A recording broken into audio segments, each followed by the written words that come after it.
আমরা দেখতে পাচ্ছি বিভিন্ন পত্রিকা, বিভিন্ন গণমাধ্যমে রিপোর্ট হচ্ছে যে এখানে হুম। বিপুল পরিমাণে অর্থের লেনদেন হয়েছে। তো এদের সবাইকেই আসলে খুঁজে বের করাটা অত্যন্ত গুরুত্বপূর্ণ।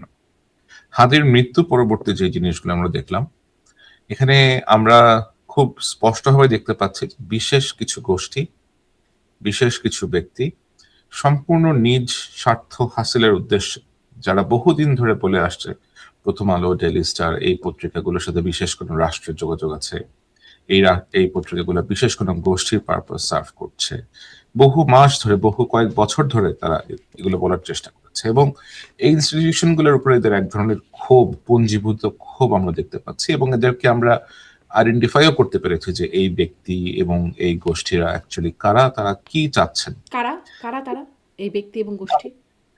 এটা যেহেতু এটা একটা রেকর্ডেড কনভারসেশন, আমার এখন অন রেকর্ডে গিয়ে তো আসলে আমার বলার কিছু নেই। আপনি যদি একটু গত 24 ঘন্টার একটু সোশ্যাল মিডিয়া স্ক্রাবিং করেন, আপনি খুঁজে পাবেন এরা কারা, এবং এরা আপনার বিভিন্ন পার্টির সাথে, বিভিন্ন আহ, গোষ্ঠীর সাথে এরা আপনার এমবেডেড হয়ে গিয়েছে। নিশ্চয়ই খুঁজে পাবো, নিশ্চয়ই খুঁজে পাবো, এবং আমি হয়তো অবশ্যই। ধারণাও করতে পারি, কিন্তু এটা বলতে সমস্যা আছে নাকি? আমাদের মধ্যে কোনো ভয় কাজ করে যে আসলে না, না, না, না, এখানে আমি তো ওদের নামটাম বলতে চাই না। ওই যে একটা লোক আছে ল্যাংটা সুলাইমান নাম, ওকে যদি আপনি একটু সার্চ করেন ল্যাংটা সুলাইমানকে, আপনি এটা খুঁজে পাবেন। হুম, ওকে, আমি এটা বলতে চাই নাই আপনাকে। So you will find who he is, এবং সে কি ধরনের কার্যকলাপ করে বেড়ায়। তার সহযোগী অনেকেই আছেন, দেশে বিদেশে, এবং সরকারের ভেতরেও আমরা তো সবসময় শুনে এসেছি যে আমাদের সরকারের ভেতরেও একটা শ্যাডো সরকার বিদ্যমান। হুম। এই শ্যাডো সরকারের সাথে যারা আছেন, শ্যাডো সরকার যাদের পারপোজ সার্ভ করছে, তারাই এগুলা সবকিছু ঘটিয়েছে। এই তারাটা এবং আমি আরেকটু স্পষ্ট হওয়ার কি আপনার কাছ থেকে সুযোগ আছে কিনা? দেশে তাদের সহযোগী কারা? সরকারের ভেতরে কারা? দেশে মানে তাদের সহযোগী আপনি যদি একটু দেখেন খতিয়ে, আমাদের উপদেষ্টা পরিষদের মধ্যে বেশ কয়েকজন, অনেকেই আছেন যারা ধরেন নির্বাচনের পক্ষে শক্ত অবস্থান নিতে ওদের ইন্টারনালি অনীহা প্রকাশ করেছেন, এবং আপনি দেখবেন যে সমস্ত উপদেষ্টাদের এগেইনস্টে ক্রমাগত মিথ্যাচার, ক্রমাগত প্রপাগান্ডা চালানো হয়েছে, যে ব্যক্তিদের কথা বললাম এরাই চালিয়েছে সংঘবদ্ধভাবে মাসের পর মাস ধরে, সিন্স আগস্ট 2024। এই লোকগুলাই কিছু কাজ করার চেষ্টা করেছে, এবং এই লোকগুলাই ইলেকশনটা চায়। তো যারা ইলেকশনটা কন্ডাক্ট করতে চায়, যারা একটা প্রোগ্রেসের দিকে যেতে চায়, যারা দেশে আসলেও একটা গণতান্ত্রিক শক্তির ব্যাকড সরকার আসুক এটা চায়, ওই গোষ্ঠীটা ওদেরকেই এমন ভাবে পজিশন করেছে, এমন ভাবে তাদেরকে ভিলিফাই করেছে, যেন সাধারণের কাছে, সাধারণ পাবলিকদের কাছে তাদেরকে খুব বাজে ভাবে, শুধুমাত্র তাদেরকেই না, তাদের পরিবার সদস্যদেরকে পর্যন্ত অত্যন্ত নোংরা ভাবে প্রেজেন্ট করা হয়েছে। এবং এটা করে তারা এদের মনোবল ভাঙার চেষ্টা করেছে, এরা যেন পথ ত্যাগ করে চলে যান এটা করার চেষ্টা করেছে, কিন্তু তারা কোনোভাবেই লাভবান হননি। এবং ওদের ভেতরে যে লোকরা আছে, 2 থেকে 3 জন উপদেষ্টার মতো আছেন, আমি তাদের নাম বলবো না এখন, এটা আপনি আমাকে রিকোয়েস্ট করেন না নাম বলার জন্য, বাট সাধারণ লোকজন বুঝতে পারবে যে এরা কারা। এদের সাথে আবার আপনার যার কথা বললাম, আপনার সোলাইমান লেসু বলি আমি ওকে, লেসুর বন্ধু চক্র আছে একটা বাংলাদেশে, একটি বিশেষ পলিটিক্যাল পার্টির কিছু লোকজন আছে, আপনার ছোট একটা পলিটিক্যাল পার্টি, 2 অক্ষরের নাম, ওই পার্টির কিছু লোকজন আছে, এবং ছোটন নামে একটা ব্যক্তি আছে। ছোটনের নাম বলতে আমার কোনো সমস্যা নেই, এটা আমি বহুবার বলেছি। ছোটন চক্র বলতে যেটা বুঝে থাকি আমরা, এবং ছোটনের ইন্ধনে আমাদের এখানে দেখেছি আমরা যে স্বরাষ্ট্র মন্ত্রণালয় বিশেষ একজন সহকারী করা হয়েছে, খোদা বক্স নামের।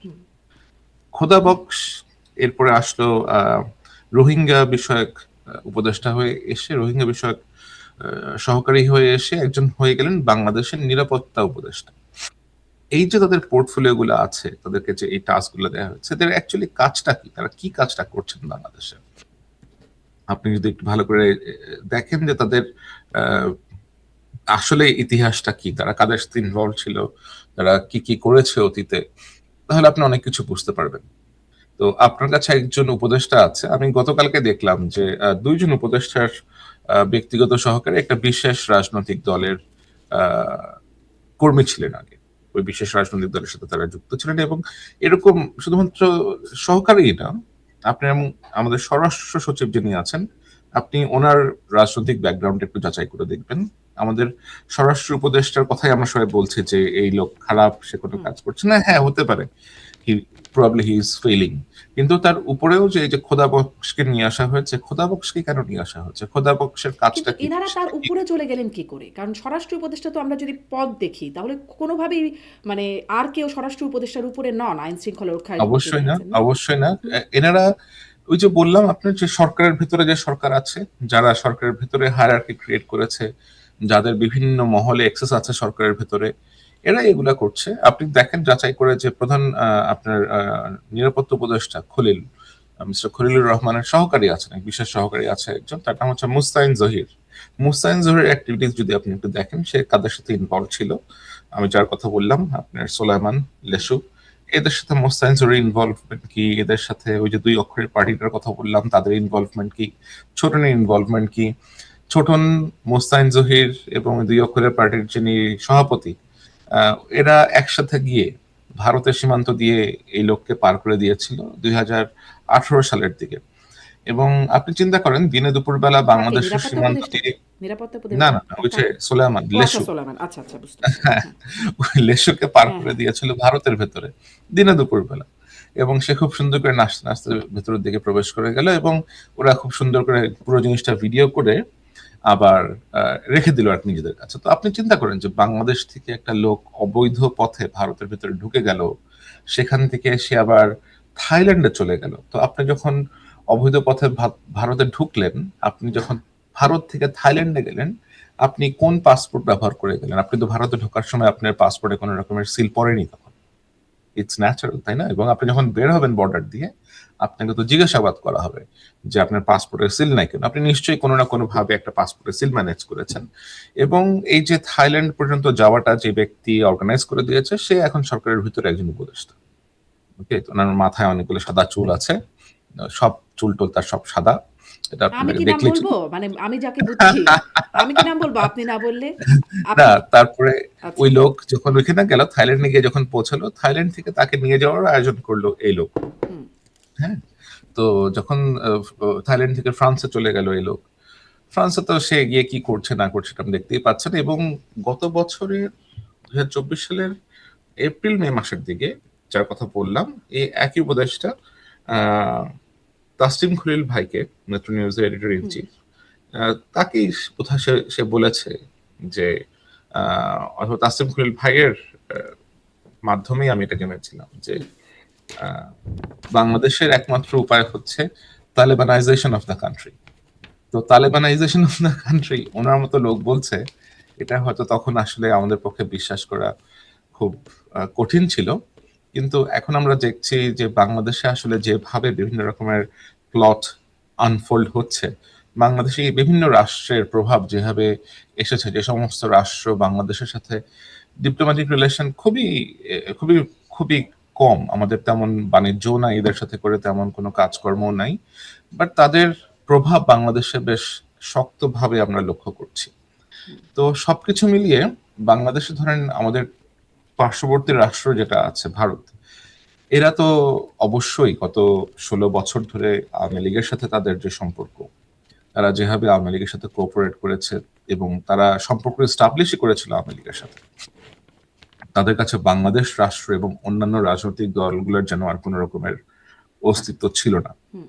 তো এই যে তারা একটা বড় ভুল তারা করেছে, অথবা যেটাকে আমি ভুল বলবো কিনা এটা তারা ইচ্ছাকৃত ভাবেই হয়তো এটা তারা এই কাজটা করেছে, এটা আমি একেবারে এটা একেবারে গ্রহণযোগ্য না।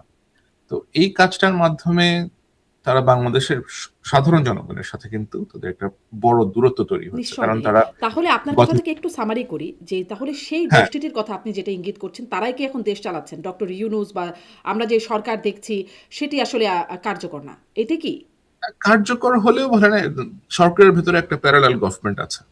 একটা হ্যাঁ, প্যারালাল গভর্নমেন্ট আছে যারা আসলে তালেবানাইজেশন প্রক্রিয়া চায়।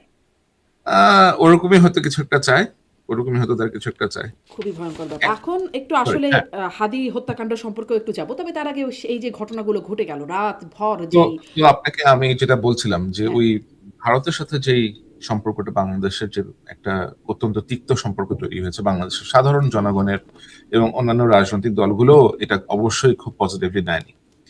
এই জিনিসটাকে কিছু কতিপয় ব্যক্তি গোষ্ঠী গত কয়েক বছর ধরে ক্যাপিটালাইজ করেছে এমন করে যে এটাকে ভারতীয় আধিপত্যবাদের বিরুদ্ধে আপনাকে রুখে দাঁড়াতে হবে। অবশ্যই ভারতীয় আধিপত্যবাদের বিরুদ্ধে আপনাকে রুখে দাঁড়াতে হবে, কিন্তু তার মানেটা কি? তার মানে কি আমরা কি ভারতের বিরুদ্ধে যুদ্ধ ঘোষণা করব?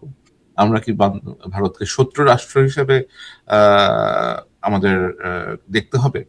এবং ভারতের মতো একটা দেশ, যে আমাদের দেশের সাথে প্রায় 4,000 কিলোমিটারের মতো যাদের বাউন্ডারি আছে, ল্যান্ড বর্ডার আছে, আপনি তো শক্তিতে অথবা কোনোভাবেও এই রাষ্ট্রের থেকে আপনি এর সাথে তো যুদ্ধ করে পারবেন না। এটা আপনাকে স্বীকার করতে হবে। এবং এই এই যুগে কে যুদ্ধের মতো সংঘাতের মধ্যে ইনভলভ হতে চায়? যেটা করা সম্ভব সেটা হতে পারে যে আপনি হয়তো একটা ন্যায্যতার ভিত্তিতে একটা সম্পর্ক এস্টাবলিশ করতে পারেন। আপনার কাছে একটা ওয়ার্কিং রিলেশনশিপ আপনাকে অবশ্যই রাখতে হবে। কিন্তু যেভাবে এখন ন্যারেটিভ গুলো প্রিচ করা হচ্ছে, যেভাবে প্রথম আলোর উপরে আক্রমণ করা হচ্ছে, এবং গতকালকে রাত্রিবেলা দুটা পত্রিকা দেশের, শুধুমাত্র বাংলাদেশের উপমহাদেশের অন্যতম সেরা পত্রিকা আপনাদেরকে বলতে পারে, এদেরকে আক্রমণ করা হলো। এতগুলো জার্নালিস্ট, 30-35 জন জার্নালিস্টের ওয়ার্কার, এদের জীবন যে ঝুঁকির মধ্যে ফেলা হলো, এটা তো কোনোভাবে মেনে নেওয়া যায় না। শুধুমাত্র তাই না, পাশাপাশি বাংলাদেশের সাংস্কৃতিক চর্চার যে কেন্দ্রগুলো আছে, আপনার ছায়ানট বলুন, উদীচী বলুন, এখানে আক্রমণ করা হলো কেন? আপনার হারমোনিয়াম ভাঙা হচ্ছে, তবলা ভেঙে ফেলা হচ্ছে, এগুলার দোষ কি? এবং আমরা দেখছি যে গত কয়েক মাস ধরে আমরা দেখেছি যে কারা কারা, বিশেষ কোন কোন গোষ্ঠী এটা মন্তব্য করেছে যে দেশে সঙ্গীতের টিচার রাখা হবে না, প্রাইমারি স্কুলে সঙ্গীতের কোনো রকমের টিচিং হবে না, বিভিন্ন এরকম ন্যারেটিভ আমরা দেখেছি। পাশাপাশি গতকালকে ভারতীয় যে ডেপুটি হাই কমিশনার, তার বাসায় আক্রমণের চেষ্টা করা হয়েছে। এই সবকিছু দিয়ে আপনি মিলিয়ে দেখেন তো, এবং আমরা যেটা জানি যে আগামী 25শে ডিসেম্বর বাংলাদেশ ন্যাশনালিস্ট পার্টির যিনি ভারপ্রাপ্ত চেয়ারম্যান মিস্টার তারেক রহমান, ওনার বাংলাদেশে অ্যারাইভ করার কথা, বাংলাদেশে পৌঁছানোর কথা। তো এখন কি কেউ ওনার যে এই অ্যারাইভালটা আছে, ওনার যে বাংলাদেশ উনি 17-18 বছর পরে যাচ্ছেন, এটাকে কি কেউ আন্ডারমাইন করার চেষ্টা করছে? এটার সাথে কি কেউ একটা সাংঘর্ষিক অবস্থায় যাওয়ার অনেকগুলো চেষ্টা প্রশ্ন জমে যাচ্ছে, এক একটা করি যে তিনি কি আসলে এই পরিস্থিতিতে আসতে পারবেন তো? কারণ তার নিরাপত্তা শঙ্কা এবং আরও কিছু বিষয় ছিল যেটি তিনি ফেসবুক স্ট্যাটাসে বলেছিলেন, সেই তার একক নিয়ন্ত্রণাধীন নয়, বা এটা খুব স্পর্শকাতর বিষয়। সেখান থেকে গ্রিন সিগন্যালটা, মানে সেই নিয়ন্ত্রণটা কি তিনি পেলেন আসবার জন্য? সেই গ্রিন সিগন্যালটা জি। পেলেন, এবং দেশে যখন এই পরিস্থিতি দেখা যাচ্ছে, তখন কি আবার সেই শঙ্কাটা মানে উড়িয়ে দেওয়া যায়, যেই শঙ্কাটার কথা এতদিন ধরে শুনছিলাম? আমার আমার আমার মনে হয় ওনার এখন যে সিদ্ধান্তটা উনি নিয়েছেন, এই সিদ্ধান্ত থেকে সম্ভবত উনি আর পিছপা হবেন না। Most like he has made up his mind, and he will travel to Bangladesh. আচ্ছা, সেটি আপনি মনে করছেন। আসি একটু, আমি বলছিলাম যে হাতি হত্যাকাণ্ডের বিষয়েও একটু যাব। ও আচ্ছা, ভারতের বিষয়ে যেটি আপনি বলছেন, যে তারা যে এই যে যুদ্ধ ঘোষণা করার মতো একটা অবস্থানে, আপনি বেশ আগে থেকেই এই একটা প্রক্রিয়ার কথা বলছেন। হ্যাঁ, আমরা তো শুনছিলাম যে মানে এখন যখন এই ভাঙচুর চলছে, তখন সার্জিস আলম লিখছেন উই আর ইন ওয়ার। আমরা দেখছি হাসনাত আবদুল্লাহ তো বলছেন বিচ্ছিন্নতাবাদীদের আশ্রয় দিতে হবে, সেভেন সিস্টার্সকে আলাদা করে দিতে হবে। মাহমুদুর রহমান বলছেন যে আমরা ভারত যুদ্ধ ঘোষণা করেছে। এর আগে আমরা দেখেছি ব্রিগেডিয়ার আমান আজমি, গোলাম আজম পুত্র, তিনিও বলেছেন সেভেন সিস্টার্স আলাদা করা, তাদেরকে সহায়তা করা। রাওয়া ক্লাবের সভাপতি বলেছেন, এরকম আসলে অনেকেই বলছেন। আপনি বলছিলেন যে আমরা তো আসলে যুদ্ধে যাবার মতো আমাদের সেই সক্ষমতাও নাই, বা এই সময় আসলে কে চায় যুদ্ধ করতে? সক্ষমতা নাই, বাস্তবতাও তাহলে এটার তারা আসলে সমর্থন করে। তারা আসলে কি চাইছেন? মানে তারা এই যে যুদ্ধ পরিস্থিতি করে তারা পারবো না একটা গেলেও, সংহত, অবশ্য নায়েবে আমির, একটু আরেকটা লাইন একটু বলে দিই, জামাত ইসলামের নায়েবে আমির বলেছিলেন যে 50 লাখ তরুণ প্রস্তুত আছে ভারতের সাথে যুদ্ধ লাগলে। জি। এরকম তাহলে তো আপনি মিলিয়ে তো ফেললেন যে এই ধরনের মন্তব্য যারা যারা করছেন অথবা করেছেন, তারা আসলে কতটা পলিটিক্যালি সাউন্ড। এবং যদি কেউ পলিটিক্যালি সাউন্ড হয়েও থাকেন এদের মধ্যে দুই একজন, তাহলে তারা কেন এরকম হঠকারী মন্তব্য করবেন? এরকম হঠকারী মন্তব্য আপনি তখনই করবেন যখন আপনার সামর্থ্য নাই, কিন্তু আপনি কিছু একটা করতে চাইছেন। এবং এটা কেন করতে চাইছেন? আপনি হয়তো লোক দেখাতে চাচ্ছেন, আপনি হয়তো নিজেকে প্রেজেন্ট করতে চাচ্ছেন যে আপনি একজন অত্যন্ত আহ, বলিষ্ঠ, অথবা একজন কেপাবল লিডার, অথবা নিজেকে স্টাবলিশ করতে যাচ্ছেন একটা এমন একজন ইন্ডিভিজুয়াল হিসেবে যার যার হয়তো অনেক বল আছে, অথবা যিনি নেতৃত্ব দান করতে পারেন সামনে থেকে। কিন্তু আপনার পেছনের যে জিনিসগুলো, পেছনের যে মেকানিজম গুলো আছে, আপনি যাদের দ্বারা ব্যাকড, তাদের বিষয়ে কিন্তু আমার মতো এরকম আরো অনেকেই জানেন যে আপনি কাদের দ্বারা ব্যাক কি করতে যাচ্ছেন। এবং আপনি যদি দেখেন বাংলাদেশের যে আমাদের যে অবস্থান, ভূ রাজনৈতিক অবস্থান, আমাদের যে ডেমোগ্রাফ, এটা কিন্তু যে সমস্ত দেশে এমনটা করার চেষ্টা করা হয়েছে আগে, যেমন আমি আপনাকে লিবিয়ার কথা বলতে পারি, সিরিয়ার কথা বলতে পারি, ইরাকের কথা বলতে পারি, আমাদের ডেমোগ্রাফ কিন্তু এরকম না। আমরা বেশ লিবারেল একটা কান্ট্রি। আমরা এখানে হিন্দু, মুসলমান, খ্রিস্টান, বৌদ্ধ, আমরা সবাই সবার সাথে একসাথে মিলেমিশে বসবাস করতে পছন্দ করি। আমরা কট্টরপন্থী দেশ না। আমরা সালাফিজম, আপনার এদেরকে আমরা ওয়াহাবিদের মতো আমরা না। আমাদের যে মুসলিম ইয়েটা আছে, আমরা আমাদের মুসলমান সমাজ এরকম না। আমরা একটা মোটামুটি মডারেট লাইফ লিভ করতে চাই, আমরা শান্তিপূর্ণভাবে থাকতে চাই। কিন্তু এখানে কারা এই সালাফিজের আইডিওলজি আনতেছে, কারা এটা আমাদের সোসাইটিতে ইন্ট্রোডিউস করতে যাচ্ছে, এটা কিন্তু মোটামুটি রকমের পরিষ্কার। হুম। তো এই ধরনের অ্যাপ্রোচ নিয়ে, এই যে ধরেন আপনার বিভিন্ন রকমের অ্যাপ্রোচ তারা গ্রহণ করেছে, বিভিন্ন ধরনের ন্যারেটিভ আপনি তাদের কথা বললেন। এই যে মাহমুদুর রহমান, উনি যেটা বলতে পারেন না সেটা ওই হাসনাদেরকে দিয়ে উনি বলেন, হাসনাত সার্জিসদেরকে দিয়ে বলেন আর কি। এটাই আমি জানি, এবং এটা সবাই জানে। ওরা যে দলটা করে এনসিপি অনেক অনেক ছেলেরাই এটা খুব ভালো করে জানে যে মাহমুদুর রহমান এই জিনিসগুলো পুশ করে থাকেন, এবং ওনার উদ্দেশ্যটা কি সেটাও হয়তো আমরা আগামী 48 to 72 আওয়ার্স এর মধ্যে দেখতে পারবো, কেন কি কারণে তারা এগুলা করছে। কেন এই তো 48 টু 72 আওয়ার্স কেন, মানে এই সময়টাকে আপনি বিশেষায়িত 48 to করছেন? 72 আওয়ার্স আমি বললাম কারণ বিভিন্ন ভাবে, বিভিন্ন মাধ্যমে যে ইনফরমেশন গুলো আমাদের কাছে আসছে। গতকালকে তো আমরা রাত্রবেলা দেখলাম একটা চরম ভ্যান্ডালিজম করা হয়েছে। প্রথম আলোর অফিস পুড়িয়ে দেওয়া হয়েছে, আপনার ডেইলি স্টারের অফিস পুড়িয়ে দেওয়া হয়েছে, পাশাপাশি ছায়ানটে আক্রমণ হয়েছে, উদীচিতে আজকে আক্রমণ হয়েছে, এবং ভারতীয় হাই কমিশনের অ্যাটাক করার চেষ্টা করা হয়েছে। আপনি যদি আবার 2-3 দিন আগে একটা লেখা পড়ে থাকেন, ফেসবুকেও আমার লেখা আছে, ওখানে টুইটারও বোঝা আছে, যে একটা চরম অস্থিতিশীল পরিস্থিতি সৃষ্টি করার তোড়জোড় চলছে, এবং এই তোড়জোড়টা তারেক রহমানের নির্বাচনকে সামনে রেখে আশাকে ঘিরেই অনেকটা এরা একটা পরিকল্পনা করছে। সো যেহেতু এর মাঝখানে হাদির মতো একজন তরুণ নেতার মৃত্যু ঘটলো দুঃখজনক ভাবে, তারা এখন সামনে এই জিনিসটাকে এমন ভাবে প্লেস করবে আর কি। কারণ আগামীকালকে যখন তার জানাজাটা হবে, জানাজার পরবর্তী সময়ে বেশ বড় রকমের একটা অস্থিতিশীল পরিস্থিতি তৈরি করার পরিকল্পনা আছে এদের। এই অস্থিতিশীল পরিস্থিতি মানে কি, যে এটা রাতে দেখলাম সেরকম কিছু, নাকি অন্য আরো কোনো অস্থিতিশীলতার কথা বলছেন?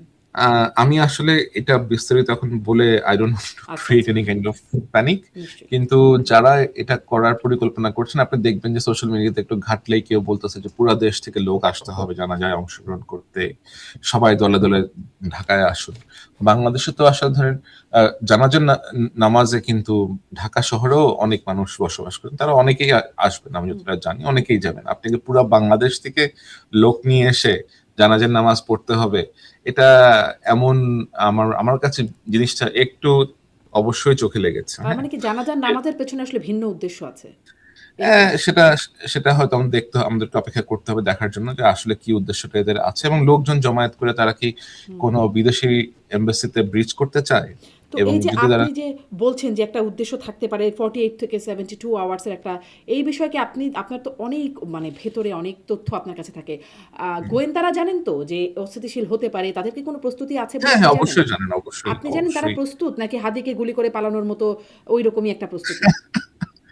না না না, হাদিকে গুলি করে পালানোর পরে আমার আমার মনে হয় না যে এই দোষটা সম্পূর্ণভাবেই আসলে সিকিউরিটি এজেন্সিদেরকে এভাবে দেওয়া উচিত। কারণ যখন এই ঘটনাটা ঘটার পরে দেখেন, একটা সময় তো ছিল, একটা পিরিয়ড তো ছিল, 4 থেকে 5 ঘন্টা পরে আইডেন্টিটিটা জানা যায়, এবং যারা তাকে পালাতে সহায়তা করেছে এরা কিন্তু বেশ স্মার্ট, এরা বেশ পরিকল্পিত ভাবেই তারা পালাতে সহায়তা করেছে।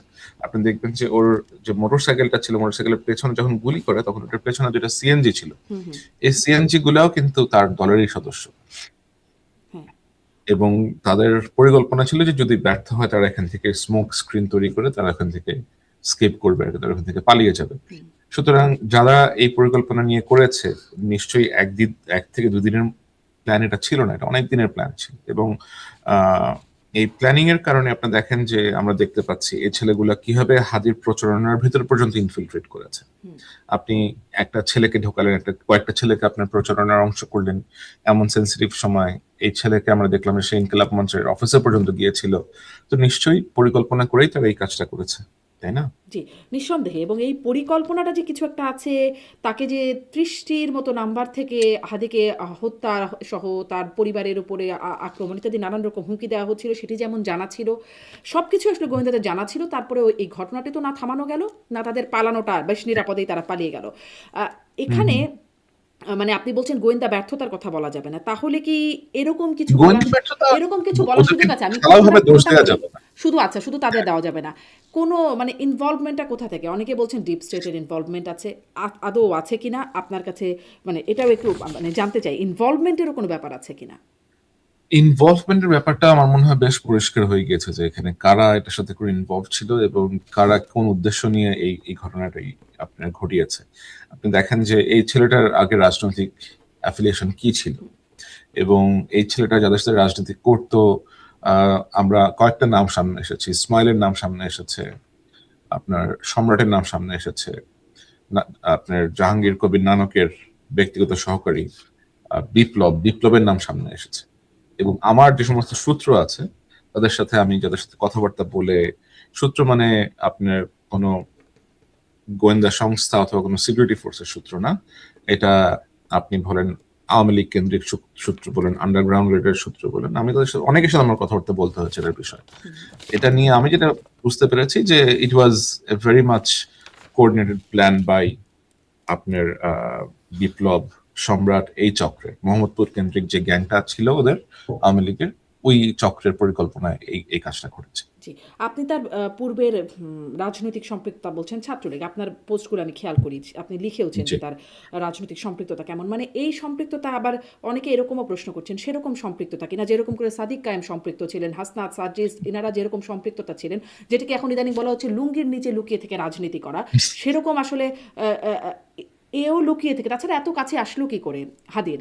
আচ্ছা আসলো, তিনি এরপরে যখন ছাত্রলীগ সবাই পালিয়ে বেড়াচ্ছে, তখন সে ব্যাংক লুট করার মতো ঘটনা ঘটালো।